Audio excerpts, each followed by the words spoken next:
The old house on Willow Lane had stood abandoned for decades, its sagging roof and cracked windows a silent testament to the passage of time. When Emily moved in, she saw potential, a fixer-upper she could turn into a home. The real estate agent mentioned the attic was sealed off due to structural issues, advising her to leave it alone.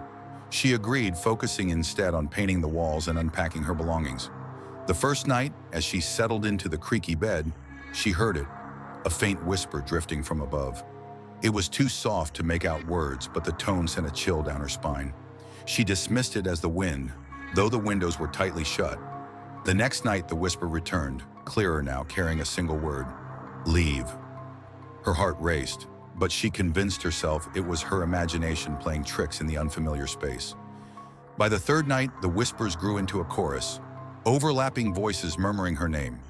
Emily! Emily! In a rhythmic, haunting cadence. She grabbed a flashlight and, against her better judgment, climbed the rickety ladder to the attic hatch. The seal was broken, the wood splintered as if forced open from within. With a deep breath, she pushed the hatch up and shone the light inside. Dust motes danced in the beam, illuminating a cluttered space filled with old furniture and broken toys. In the corner, a child-sized rocking chair swayed gently, though no breeze reached this high. The whispers stopped, replaced by a heavy silence. Then from the shadows, two pale eyes glinted back at her. She stumbled back, the ladder wobbling, as a figure emerged. A small, gaunt child with hollow cheeks and a wide, unnatural smile. Its voice rasped. "You shouldn't be here." Emily slammed the hatch shut and fled downstairs, locking the bedroom door. The whispers resumed, louder, seeping through the floorboards. She called a friend, who arrived with a crowbar and a skeptical smirk. Together, they returned to the attic. The chair was still rocking, but the figure was gone.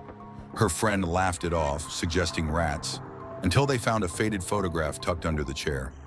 It showed a family from the 1940s, with a young boy who looked eerily like the figure she'd seen, except his eyes were scratched out. That night, the whispers turned to screams, and the attic hatch creaked open on its own. Emily packed a bag, vowing never to return. As she drove away, she glanced in the rearview mirror and saw the boy standing in the upstairs window, his scratched-out eyes glowing faintly. The house remains empty, its "for sale" sign weathered and ignored. Locals say if you listen closely on a quiet night, you can still hear the whispers calling the next unsuspecting tenant.